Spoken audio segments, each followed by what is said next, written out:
Hello everyone. Rowlatt Act. It was an inhuman act, popularly known as the Black Act, which restricted the civil liberty of the Indians, and the Indians decided to oppose it, and Mahatma Gandhi took it up as a challenge before him because he was emboldened by his success. I told you in Champaran, then in Kheda district of Gujarat, then in Ahmedabad, respectively. He was successful in Satyagraha and he was emboldened by his success. So, Rowlatt Act, which was against the civil liberty of the Indians, Gandhiji decided to launch Rowlatt Satyagraha, and this Satyagraha movement, it began on 6 April 1919 with a countrywide hartal, countrywide strike. Rallies were organized, processions were taken out, workers went on strike in the railway workshop, shops were closed down, bazaars were closed, shops closed down. A number of processions came out demanding to take back the Rowlatt Act, which was not good for the civil liberty of the Indians. Police took to repression because they were scared that the lines of communication would not be broken. I told you so many times that in the revolt of 1857, the main drawback of the revolt was that we could not break the transportation and communication system of the Britishers. So they were able to station their armies everywhere. So they were scared, Britishers were scared that the lines of transport and communication, post and telegraph would be disrupted. So they took to brutal repression. A peaceful procession was attacked upon, and on 10th April, there was a procession of the Satyagrahis. They were going on and they were attacked in Amritsar. See, this violence was there. People were provoked. When without any reason people were attacked by the British police, they were provoked. And out of this feeling of provocation, the people of India, they attacked on the government buildings, they attacked on the public places, they attacked on the railway station. So, a lot of agitation took place in Amritsar. Martial law was imposed and General Dyer took the command.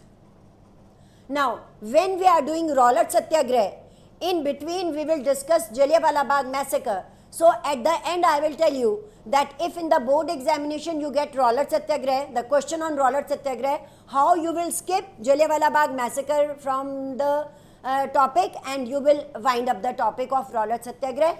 And if the question comes on Jallianwala Bagh massacre, then how would you do it, and what will be your strategy to write the answer? I will tell you when the topic is over. So, come back to the topic. General Dyer took the command. We all know that he was a very strict police officer among the Britishers. 2 days later, on 13th April 1919, it was the day of Baisakhi. There was an annual fair in Jallianwala Bagh.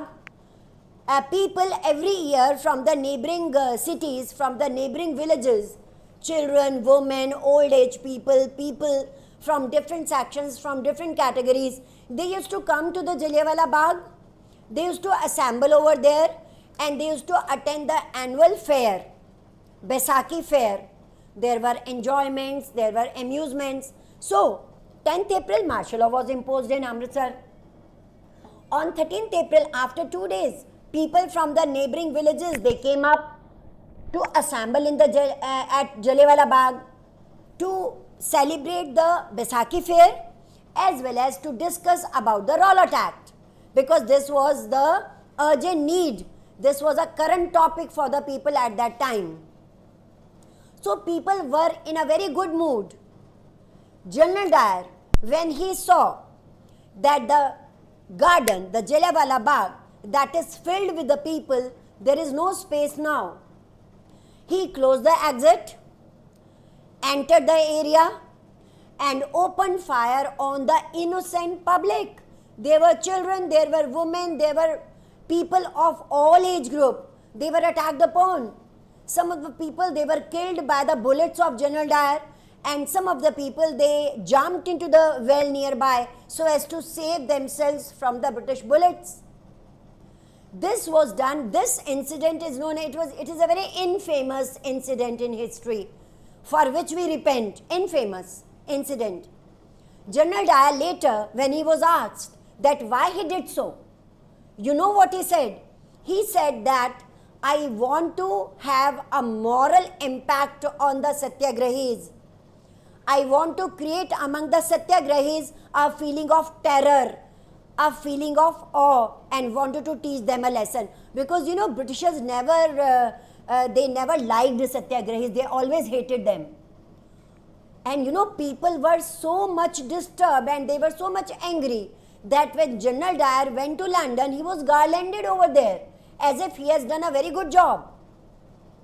So there was violence in the country, people took to streets, particularly in northern India.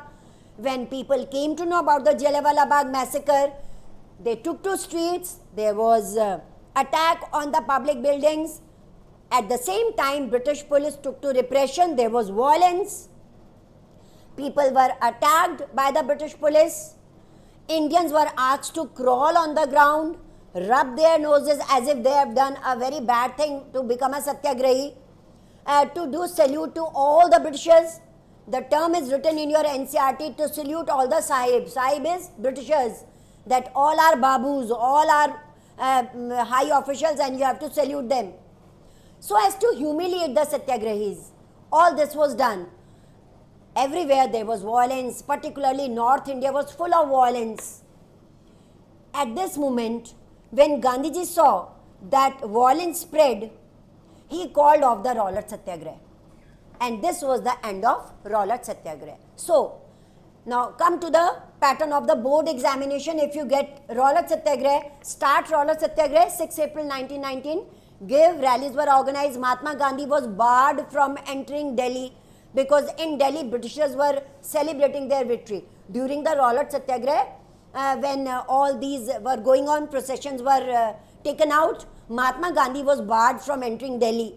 And then there was in between, there was Jallianwala Bagh massacre. And then again switch over to the next paragraph. After the Jallianwala Bagh in North India, there was lots of violence. Seeing violence, Mahatma Gandhi called off the Rowlatt Satyagraha. Do it like this. And if you get a question on Jallianwala Bagh massacre, then start that during the Rowlatt Satyagraha, an infamous incident took place that is very, very infamous in the history of India, that is Jallianwala Bagh massacre, and then start answering your question and then put it down like this, that General Dyer, he said later that he wanted to create a feeling of terror and awe among the Satyagrahis. After the Jallianwala Bagh, there was lots of violence in the country. So that will be your proper answer about both the topics. So two topics we have done simultaneously, Rowlatt Satyagraha and Jallianwala Bagh massacre or Jallianwala Bagh incident. Jallianwala Bagh, again this is a map work for you. You have to locate Amritsar, Jallianwala Bagh. If you get this question, I will give you all the knowledge about the map work of this chapter, because this chapter has map work also to do. Then we switch over to the next topic, that is Khilafat movement and why Gandhiji supported it. You have a simple question of 5 marks on it. What do you mean by Khilafat movement? Why Gandhiji gave full support to it?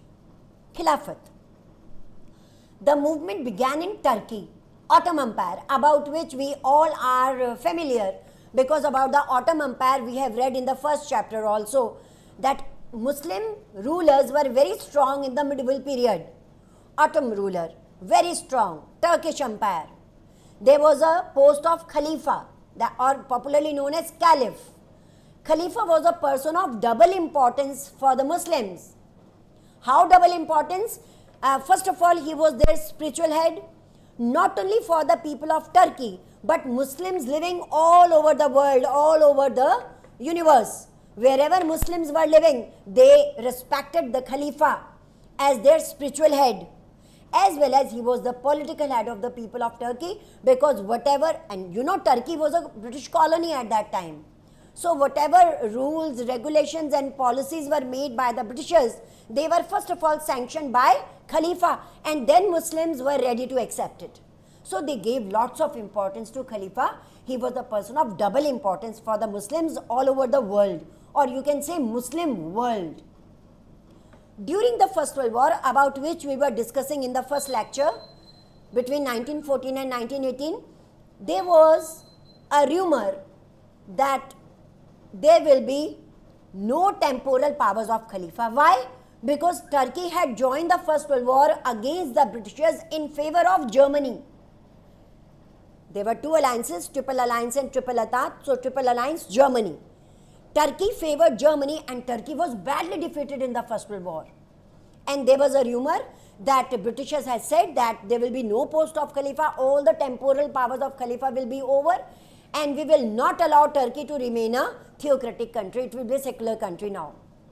So in Turkey, Khilafat movement began.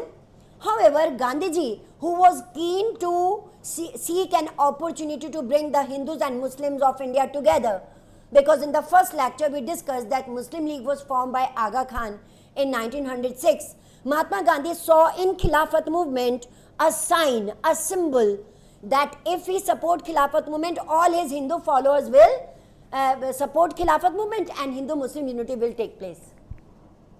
So in India, Shaukat Ali and Muhammad Ali, popularly known as the Ali brothers, they set up in March, in the month of March 1916, a Khilafat committee was formed in Bombay, and Mahatma Gandhi gave full support to the Khilafat movement. Why?